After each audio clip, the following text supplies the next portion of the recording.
Hello, and welcome to the World War Lab channel. Today we're sharing another true story of courage that unfolded in the frozen forests of World War II, where one man's decision would stand between survival and destruction. At 0700 hours on January 24th, 1945, First Lieutenant Garlin Murl Conner stood inside the frozen command post of the 3rd Battalion, 7th Infantry Regiment. Outside, German artillery shells were ripping apart the tree line roughly 400 yards in front of him. Conner was only 25 years old, an intelligence officer who had just returned from the hospital, his wounds still fresh and not fully healed. The German 19th Army had gathered nearly 600 infantry soldiers and 6 Mark VI Tiger tanks for a counterattack meant to smash through the American positions near the village of Houssen, France. Conner was small, barely 5 feet 6 inches tall, and weighing about 120 pounds. He had grown up on a tobacco farm in Clinton County, Kentucky, and had never finished high school because the nearest school was 15 miles from his family's land. He had enlisted in March of 1941. In 4 years of war, he had taken part in 10 major campaigns and 4 amphibious assault landings. He had been wounded 7 times. The most recent wound had sent him to the hospital just 3 weeks earlier, and he had only returned to his battalion 2 days ago. The 3rd Battalion was holding a section of the front line north of what was known as the Khmer Pocket. This pocket was the last German-held territory in France, an area of about 850 square miles of frozen forest and farm fields west of the Rhine River. The Germans had controlled it since November, and every attempt to eliminate it had failed. The French First Army alone had lost thousands of men trying to force the Germans back across the Rhine. Operation Nordwind had begun on New Year's Day, the last major German offensive in the West. Hitler had ordered Army Group G to break through the American lines in Alsace. Even though the Battle of the Bulge still raged roughly 300 miles to the north, the offensive here had failed. Yet the Germans in the Khmer Pocket remained, and they were desperate. The 3rd Battalion had been on the line for 18 straight days. Temperatures averaged 10 degrees below zero. There was no moonlight at night. Snow covered everything. Soldiers slept in frozen foxholes when they could sleep at all. German patrols tested the American positions every single night. In just 2 weeks, the battalion had lost 43 men, mostly to artillery and sniper fire. Conner worked inside the battalion command post. As an intelligence officer, his job was to collect information about enemy movements, interrogate prisoners, analyze patrol reports, and mark German positions on maps. It was not supposed to be a combat role. Intelligence officers were meant to stay behind the front line, working with papers and coordinates, not leading attacks. But Conner had never stayed safely behind the lines during 4 years of war. He had already earned 4 Silver Stars for direct combat action. In Italy in October 1943, at Anzio in January 1944, in France in September 1944, and again in February 1945. Each award represented a moment when he had risked his own life to save others. Within the 3rd Battalion, he had a reputation. When situations became desperate, Conner moved forward. At 0715, the German artillery barrage suddenly intensified. Shells began to walk across the battalion's forward positions. Trees burst apart. Dirt and frozen earth blasted upward in towering fountains. The barrage lasted 12 minutes. Then, abruptly, it stopped. Silence followed. Then came the deep, unmistakable sound of tank engines. A runner burst into the command post shouting that the Germans were advancing. 6 Tigers. Infantry behind them. Hundreds of German soldiers were pushing through the woods toward the battalion's left flank. The battalion commander bent over the map. If those Tigers reached the American positions, they would simply roll over the foxholes. The battalion would be destroyed. There were no American tanks in place to stop them. No tank destroyers.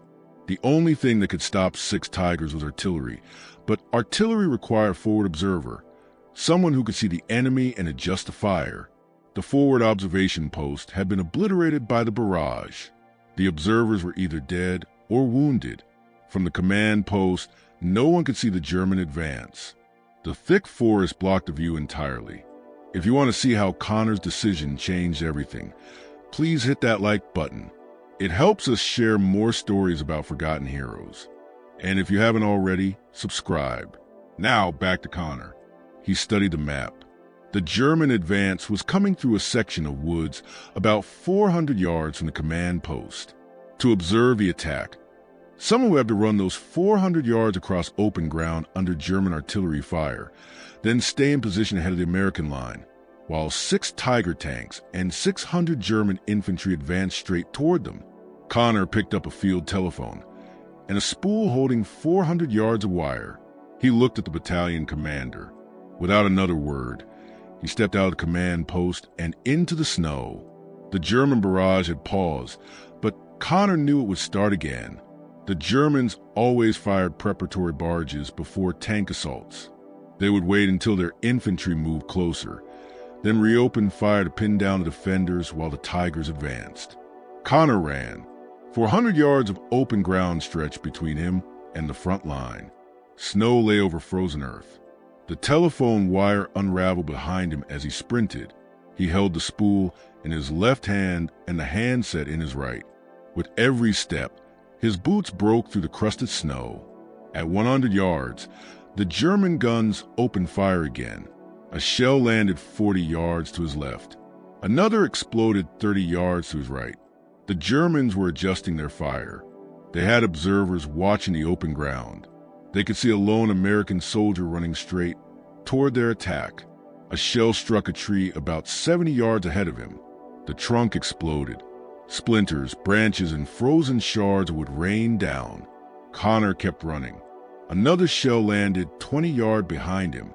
The concussion slammed into his body like a giant fist.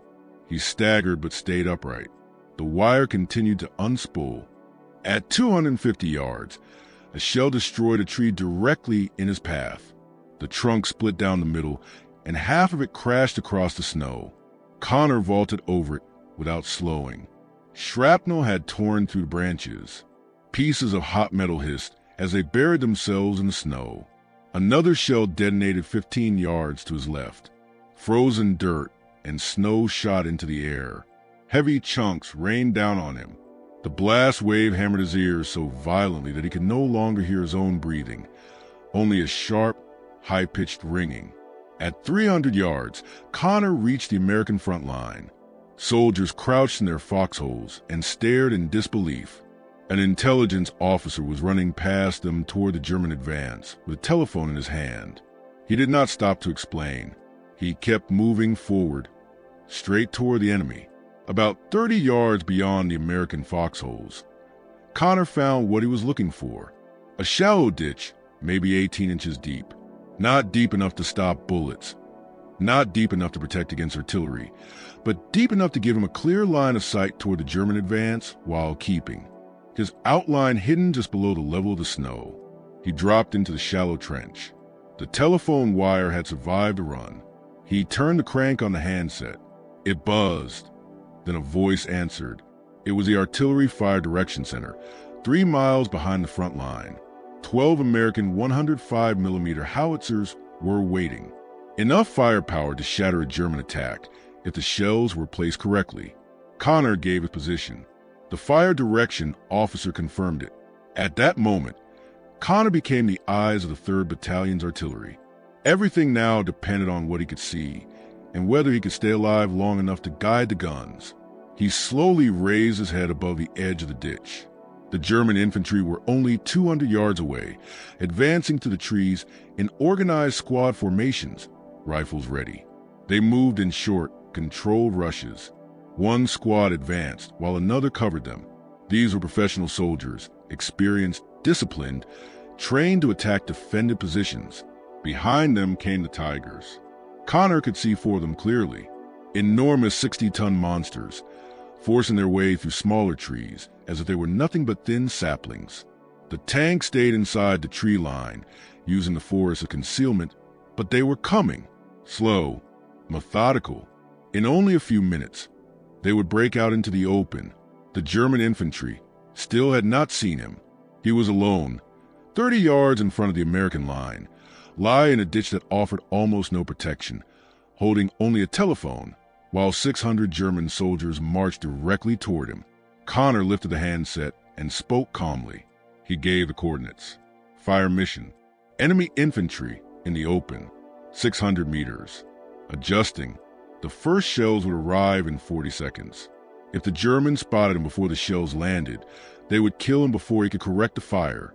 If the shells landed too close to his position, they would kill him anyway. If the shells landed too far from the German advance, the attack would continue and 600 men would overrun 3rd Battalion's line. Conner watched them advance. He counted under his breath. 38, 39, 40. The sky screamed. 12 105mm shells slammed into the tree line 150 yards behind the German infantry. Too far. Conner grabbed the handset. Drop 100. Fire for effect. The German infantry did not react. Artillery falling behind an advancing force was common. It meant the defenders were estimating, guessing. The Germans believed they had time before the fire was corrected. But Conner was not guessing. He could see every soldier, every movement, every squad leader signaling his men forward. The second salvo arrived 18 seconds later. This time the shells landed in the middle of the German formation. The forest exploded. Trees were ripped apart. Shrapnel shrieked through the air in all directions. Each 105mm shell carried 14 pounds of high explosive. 12 shells meant 168 pounds of explosive detonating at once among 600 tightly packed men. German soldiers vanished. Others collapsed where they stood. The advance halted instantly. Conner cranked the handset. Repeat fire. Same coordinates. Another salvo slammed in. Then another. The American guns were firing for effect now, at maximum rate, 4 rounds per minute per gun. 48 shells every 60 seconds, pounding the same 200 square yards of forest. The German infantry formation shattered. Squads broke apart. Men ran for cover. Some threw themselves behind trees. Others tried to crawl away from the impact zone. The forest had become a slaughter ground, but the Tigers were still moving. Conner could see all 6 now. They had emerged from a tree line into open ground. The artillery had not touched them. A 105mm shell might damage a Tiger's tracks or optics, but it could not penetrate the armor. To stop a Tiger, artillery needed direct hits, multiple direct hits, and even then the shells could still bounce off. The tanks advanced in a wedge formation, 2 in front, 2 behind them, and 2 more following. Tank commanders stood in their turrets, scanning for American positions. 1 Tiger fired. The 88mm gun cracked like thunder. The shell hit an American foxhole 300 yards to Conner's right. Dirt and snow blasted skyward. The men inside were instantly killed. Another Tiger fired. Another foxhole disappeared. The Tigers were now 300 yards from the American line. In 4 minutes, they would reach the foxholes. Once they crossed a defensive line, 3rd Battalion would collapse. Tanks behind American positions meant panic.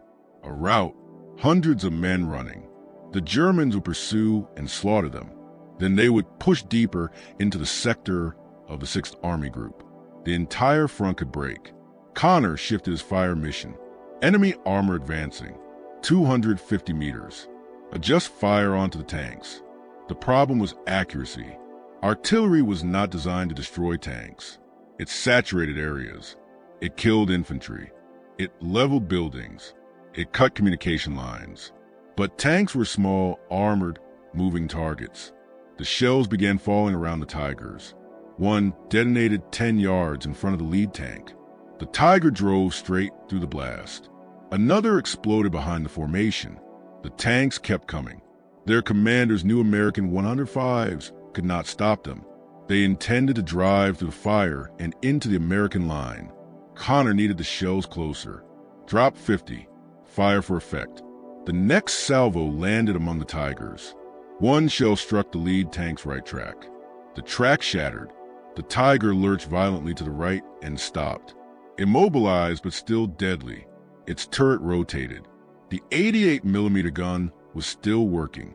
Another Tiger took a shell on the engine deck. Thick black smoke poured from the rear. The crew might abandon it, or they might keep fighting. A disabled Tiger with an operational gun was still a fortress. For Tigers were still advancing, and they were changing direction. They were turning toward Conner. The tank commanders had seen the flashes of the handset. They had spotted the telephone wire. They knew someone was directing the American artillery, and they were coming to eliminate him. Conner looked at his ditch. 18 inches of cover. Not enough to stop an 88mm shell. Not enough to stop machine gun fire. Not enough to stop anything a Tiger tank could deliver. The Germans were now 150 yards away. Close enough that Conner could see the markings painted on the turrets. Close enough to see the faces of the tank commanders. He lifted the handset one more time. Fire on my position. The fire direction officer repeated the coordinates back to him. Conner confirmed. The officer asked him to confirm again. Calling artillery onto your own position was not standard procedure. It meant friendly shells would fall within a few yards of the observer. It meant the observer might die. Conner confirmed a third time. 40 seconds later, the first shells landed 30 yards in front of his ditch. The concussion felt like being struck by a truck. The air pressure shifted violently. His lungs compressed. His vision blurred. Frozen dirt and razor-sharp fragments screamed overhead. The sound was beyond thunder. It was a sound of the world tearing itself apart. Conner stayed in the ditch, the handset pressed tight to his ear. Drop. 20. Repeat fire. The next salvo landed 20 yards out, close enough that he could feel the heat from the explosions on his face. Close enough that shrapnel ripped through the air 6 feet above his head. If he stood up, he would be shredded. If the shells landed 10 yards closer, the ditch would not protect him. The Tigers stopped advancing. Their commanders sealed themselves inside, closing the hatches. The artillery was landing too close. Even Tiger crews did not want to be exposed when American shells were detonating at point-blank range. But the German infantry was regrouping. Conner saw them forming again, company strength. Maybe 200 men who had survived the first bombardment. They were using the Tigers as moving shields, staying close behind the massive armor hulls, advancing when the tanks advanced, treating them like mobile fortresses. The attack was not over. Conner adjusted the fire. He walked the shells back and forth across the German line. Every time a group of infantry tried to move, he dropped shells on them. Every time the Tigers pushed forward, he placed fire directly in front of their tracks. One Tiger took a direct hit on its turret. The shell did not penetrate, but the impact damaged the turret ring. The turret jammed and could no longer rotate. The tank could only fire straight ahead. It was effectively neutralized. Another Tiger lost its second track. With both tracks damaged, it could not move. The crew abandoned it. 5 men scrambled out of the hatches and ran toward the German lines. American machine gun fire from the foxholes cut down 2 of them. The other 3 vanished into the tree line. 3 Tigers were still operational, and the German infantry was closing in. Conner could now see individual faces. Barely 100 yards away, German soldiers crawled through the snow, using shell craters as cover, advancing in small groups. They were trying to flank his position. If they got around him, they could cut the telephone wire. Once the wire was cut, the artillery would stop. If the artillery stopped, the attack would succeed. The temperature was 10 degrees below zero. Conner had been lying in the ditch for 40 minutes. His hands were numb. His feet were numb. Each nearby explosion showered him with frozen dirt. It got into his eyes, into his mouth. The handset was slick with ice, but he never released it. A shell landed 15 yards to his right. Another landed 15 yards to his left. The Germans had him bracketed. Their artillery observers had located him. They were trying to kill him with counter-battery fire. German shells and American shells were now landing in the same 100-yard circle. His ditch had become the center point of 2 opposing artillery barges. The soldiers in 3rd Battalion's foxholes could see it happening.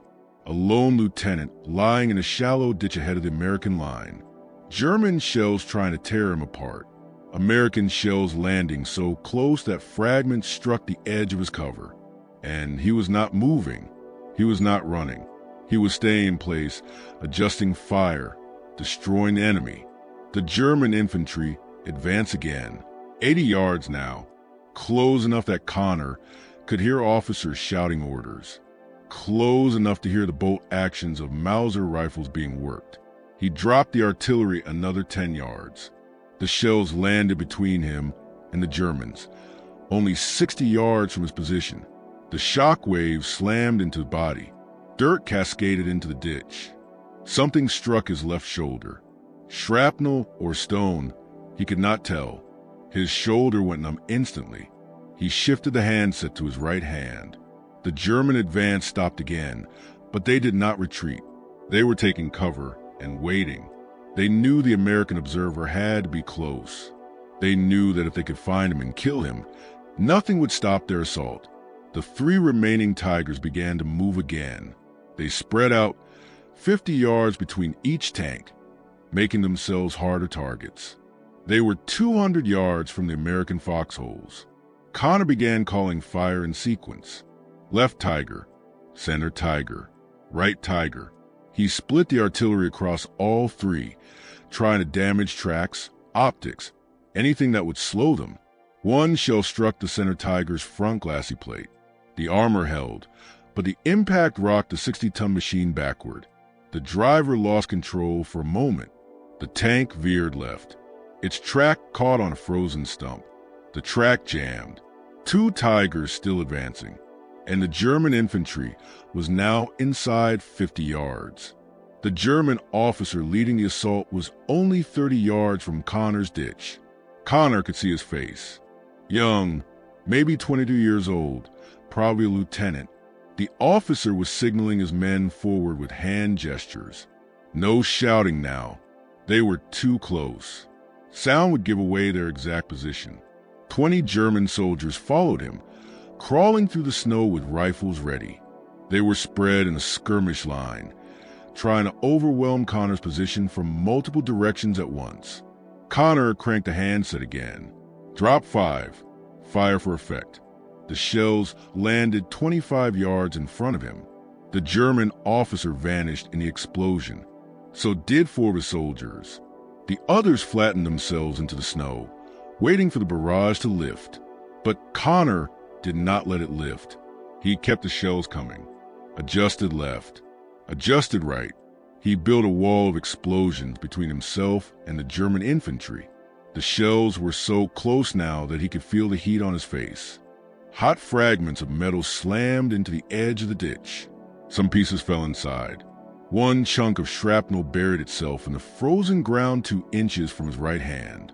The 2 remaining Tigers had closed to 150 yards from the American foxholes. Close enough to use their machine guns effectively. The bow gunners opened fire. Long, sustained bursts from MG-34 machine guns. 7.92 millimeter rounds ripped across the snow in solid streams of death. Per minute, the bullets ripped through the tree line, chewed apart fallen logs, and kicked up snow and frozen dirt around the American positions. Soldiers in the foxholes fired back, but rifle rounds could not harm a Tiger. The American machine gunners aimed for the vision ports, hoping to blind the drivers, hoping to force the tanks to close up completely and slow their advance. It was useless. The Tigers continued to roll forward. Conner shifted the fire back onto the tanks. He ordered a mix of smoke shells and high explosive. The smoke would block the Tigers' vision, making it harder for commanders to identify targets. The high explosive would continue damaging tracks and optics. The artillery battery complied. Smoke rounds and his shells began landing around the Tigers. Thick white phosphorus smoke billowed upward, heavy and choking. The Tigers vanished inside the cloud, but they did not stop. Conner could still hear their engines, hear the grinding of steel tracks cutting through frozen earth. The smoke had not halted them. It had only made them invisible. One Tiger burst out of smoke just 70 yards from the American foxholes. Its 88 millimeter gun fired. An American machine gun position exploded. 3 soldiers were killed instantly. Conner called fire directly onto the Tiger. Danger close. He gave precise coordinates. The fire direction officer hesitated. Those coordinates were inside 50 yards of Conner's position. The lethal shrapnel radius of a 105mm shell was 50 yards. Conner would be inside the kill zone. Conner repeated the coordinates. The shells came in. One detonated 10 yards behind the Tiger. Another exploded 15 yards to its left. A third slammed directly in front of it. The blast tore into the Tiger's front hull. The driver's vision port shattered. The tank swerved violently to the right. The driver was blind. The Tiger crashed into a crater and stopped. The crew tried to reverse. The track spun uselessly. The tank was stuck. One Tiger remained. The German infantry regrouped and advanced again, this time from another direction. Using the smoke as cover, Conner could not see them. He could only hear them. Voices muffled by smoke. Boots crunching on snow. The metallic click of rifle bolts. He estimated their position and called fire. The shells exploded inside the smoke cloud. He could not see the effect. He adjusted by sound alone. When he heard voices to his left, he shifted fire left. When he heard movement to his right, he shifted fire right. The artillery battery was running low on ammunition. The fire direction officer reported they had perhaps 15 minutes of sustained fire remaining. After that, they would need to pause to reload. 15 minutes without artillery support. The Germans would use that window to overrun the American line. Conner had been in the ditch for 1 hour and 20 minutes. His assistant had joined him 40 minutes earlier, a private from the battalion intelligence section. The private had low crawl from the American foxholes, carrying extra telephone wire and a backup handset. He lay 5 feet to Conner's right, watching for German movement, calling out positions. The private suddenly whispered that he saw motion 15 yards away. German soldiers were emerging through the smoke. Conner called the coordinates. The shells landed 12 yards out. The concussion wave lifted both men off the bottom of the ditch. Dirt, ice, and fragments filled the air.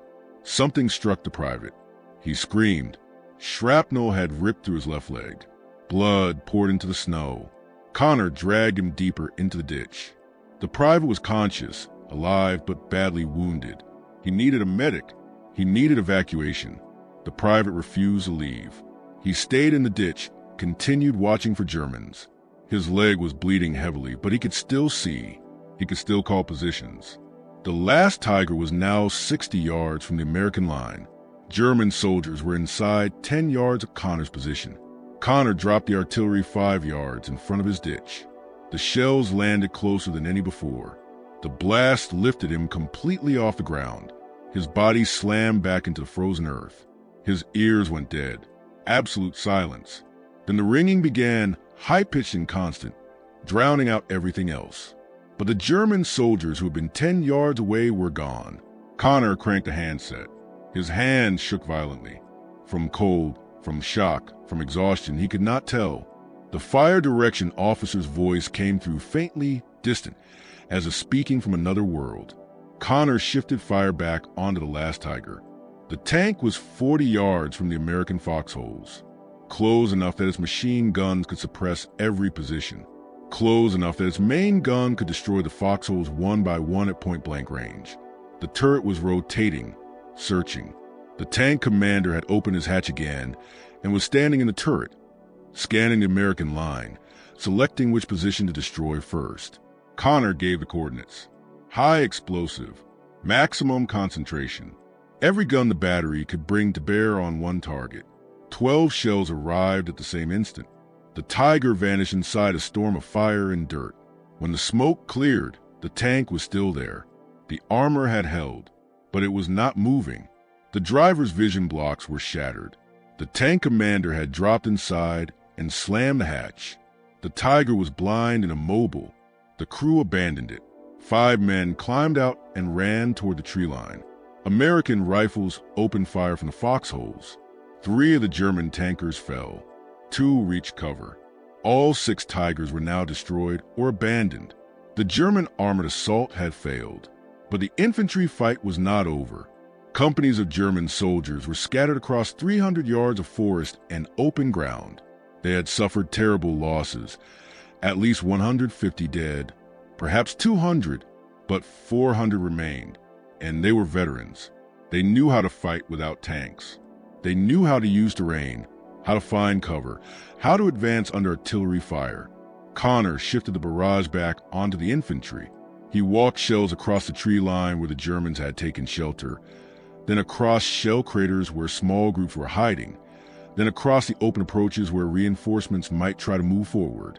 The fire direction officer reported 10 minutes of ammunition remaining. The battalion commander came on the radio net.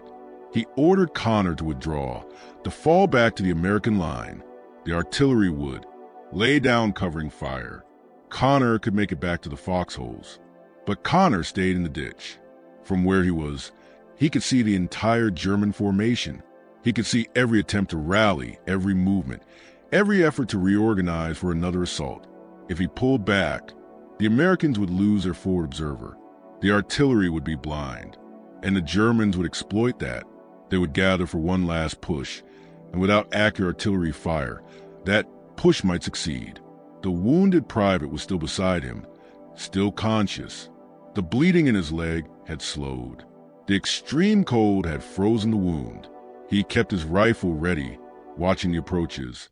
If German soldiers rushed the ditch, the private would fight. 2 hours had passed since Conner had left the command post. German artillery began falling again. Their observers had finally locked onto Conner's exact position. Shells landed 20 yards behind the ditch, then 15 yards, then 10 yards. The Germans were walking their fire forward methodically, professionally. In another minute, the shells would land directly on top of the ditch. Conner called for counter-battery fire. He gave the coordinates of the German artillery positions. The American guns shifted targets, firing on the German howitzers 3 miles behind the front line. The German artillery slackened, then stopped. The counter-battery fire was working. German gun crews were either taking cover or being killed. Conner shifted the fire back onto the German infantry. The sun had risen higher. It was full daylight now. The Germans could see the damage. They could see how many of their men were dead. They could see the destroyed tigers. They could see the cratered forest. And they could see one American lieutenant lying in a shallow ditch with a telephone, one man calling down thunder. A German squad tried one last time. 8 soldiers rushed from the left, sprinting, trying to close the distance before Conner could adjust the fire. They were 70 yards away when they broke cover. They made it to 40 yards before the shells arrived. The squad vanished. The explosions threw bodies into the air. No other German soldiers tried to advance. The fire direction officer reported 5 minutes of ammunition remaining. After that, the guns would go silent. But the German attack had already failed. The surviving soldiers were pulling back, retreating from the killing ground, dragging their wounded, leaving their dead behind. Conner kept the shells falling. He chased them with artillery, made sure they continued running, made sure they did not regroup, made sure they understood that another attempt against 3rd Battalion would mean annihilation. 3 hours after Conner had picked up the telephone and walked out of the command post, the German counterattack was over. He remained in the ditch another 20 minutes, watching carefully, making sure there was no regrouping, no follow-up assault. The telephone handset was finally silent. The artillery battery had ceased fire. The guns needed to cool, reload, and prepare for the next emergency. The battlefield was quiet. No engines, no rifles, no explosions, only the wind moving through shattered trees and the voices of wounded men calling for help. German voices, faint and distant, coming from the tree line 300 yards away. Conner finally stood up. His legs barely supported him. After hours lying in frozen earth, his muscles had locked. His joints refused to bend. He took one step, then another. The wounded private tried to stand and failed. Conner lifted him, supported his weight, and together they began walking back toward the American line. Soldiers rose from the foxholes and stared. They looked at Conner. They looked at the ditch where he had been lying. They looked at the cratered ground between the ditch and the German positions. The earth looked like the surface of the moon. Overlapping shell craters, shattered equipment, pieces of tiger scattered across 200 yards, bodies, The battalion commander met Conner at the foxhole line. He looked at the battlefield. He looked at Conner. He said nothing. He only nodded. Medics took the wounded private to the aid station. He would survive. The leg wound was clean. No broken bones. He would be back with the battalion in 6 weeks. Conner walked back to the command post. His shoulder was still numb.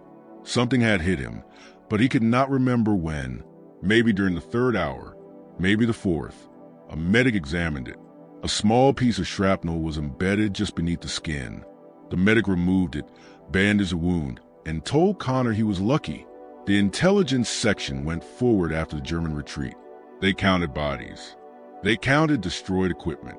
They made notes for the after-action report. 53 German soldiers were confirmed dead. Another 78 wounded had been left behind when the Germans withdrew. The true number was higher. Many of the dead and wounded had been dragged back during the retreat. Estimates placed total German casualties at more than 150 killed and wounded. All 6 Tiger tanks had been destroyed or abandoned, for were immobilized by artillery damage. 2 were abandoned after catastrophic track failures. American recovery teams would later salvage them, strip them for intelligence, examine their armor, study their fire control systems. 3rd Battalion had lost 11 men killed and 23 wounded. Most of those casualties had occurred before Conner reached the ditch. During the initial German artillery barrage, the Tigers had killed 3 more Americans before being stopped. After Conner began directing artillery, American casualties had effectively ceased. The battalion remained on the line for another 8 days. The Germans did not attack again. They had lost too many men, too many tanks. The Khmer pocket offensive was finished. The 19th Army would spend the next 2 weeks trying to hold its positions while the French First Army prepared for the final assault. On February 10th, 1945, Lieutenant General Alexander Patch presented Conner with the Distinguished Service Cross. Patch, the commander of the 7th Army, came personally to 3rd Battalion to present the award. The citation read, "Extraordinary heroism during the German counterattack on January 24th. It described Conner's advance under fire, his 3 hours directing artillery from exposed position, and his decision call fire on his own location when the enemy closed to within yards. The battalion commander had recommended Conner for the Medal of Honor. The paperwork moved through division, through corps, through army, but the process was slow. Conner was being sent home. He had been in combat for 28 consecutive months. He had been wounded 7 times. The army was rotating him back to the United States. On March 15th, Conner left France. He sailed from Le Havre on a transport ship and arrived in New York 3 weeks later. He was honorably discharged on June 22, 1945. The war in Europe ended on May 8th. Conner was already home, already trying to forget. Albany, Kentucky held a parade for him in May. The town honored their returning soldier. Alvin York spoke at the ceremony. York was the most famous Medal of Honor recipient from World War I. He had come from Pall Mall, Tennessee, 50 miles from Albany. York understood what Conner had done. He understood the weight of it. At the parade, Conner met a woman named Pauline Wells. She was 20 years old. She had heard the stories about Conner's service. She had heard the medal citations read aloud during the ceremony. She could not believe them.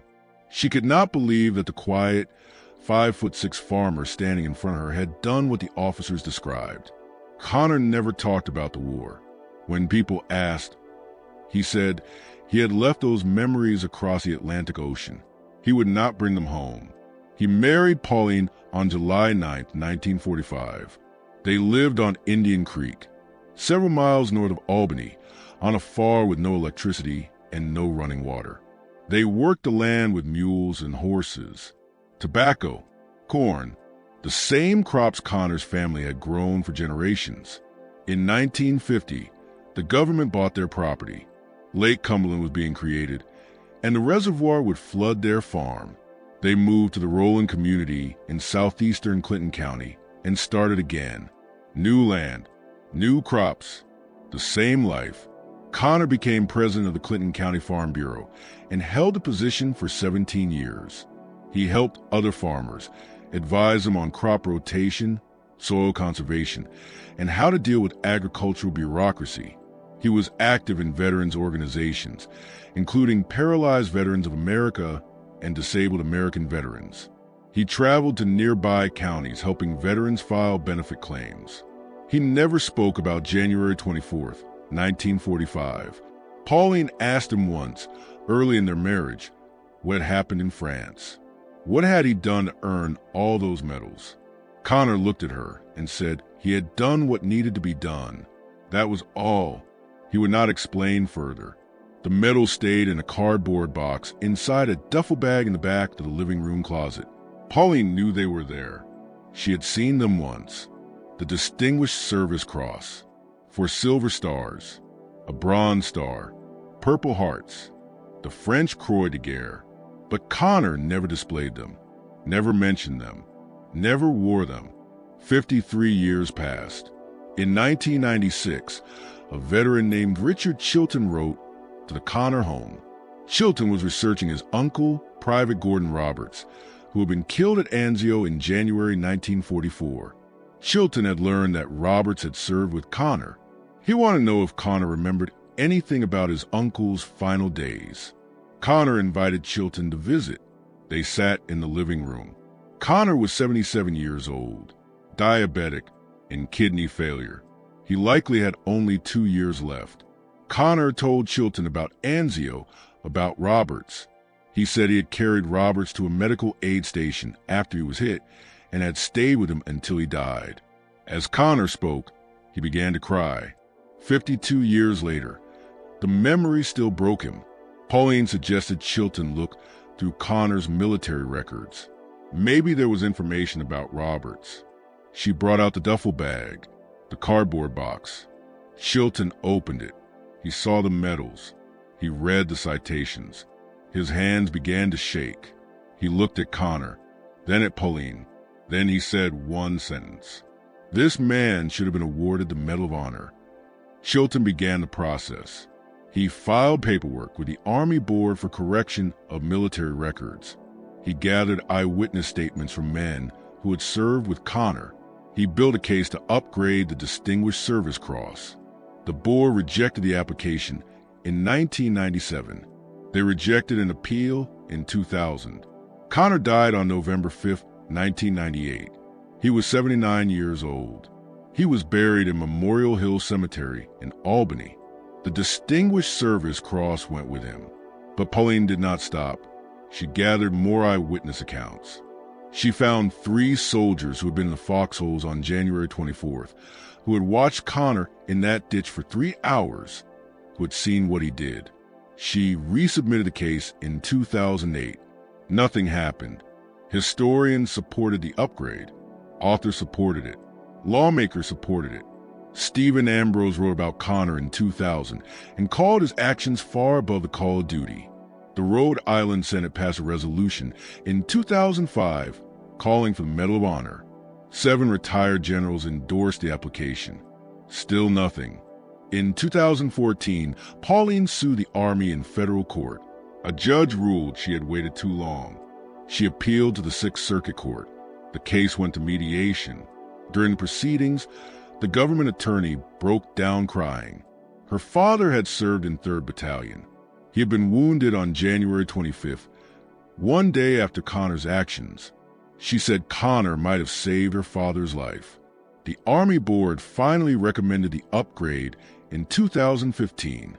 Congress passed legislation waiving the time limit. On March 29, 2018, the White House announced the award. On June 26, President Trump presented the Medal of Honor to Pauline in the East Room. She was 89 years old. It had been 22 years since Chilton opened that cardboard box. 20 years since Conner had died. The citation was read aloud. First Lieutenant Garlin Murl Conner distinguished himself by acts of gallantry and intrepidity, volunteering to run 400 yards through enemy fire, directing artillery for 3 hours from an exposed position, calling fire on his own position, killing 50 enemy soldiers, stopping 6 Tiger tanks, saving his battalion. Pauline held the medal her husband had never asked for, never mentioned, had kept in a box for 50 years because he believed talking about it would be bragging. The second most decorated soldier of World War II after Audie Murphy, and almost no one knew his name. If the story moved you the way it moved us, do me a favor, hit that like button. Every single like tells YouTube to show this story to more people. Hit subscribe and turn on notifications. We're rescuing forgotten stories from dusty archives every single day. Stories about soldiers who save entire battalions with nothing but a field telephone and raw courage. Real people, real heroism. Stories that prove history is shaped by individuals who refuse to step back when everything is on the line. Drop a comment right now and tell us where you're watching from. Are you in the United States, the United Kingdom, Canada, Australia, somewhere else in the world? Our community reaches across continents and borders. You are not just a viewer. You are part of preserving these memories. Tell us your location. Tell us if someone in your family served. Tell us their story if you know it. Let us know you're here. Thank you for watching.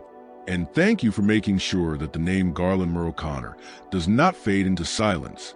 Men like him deserve to be remembered, and because of you, they will be.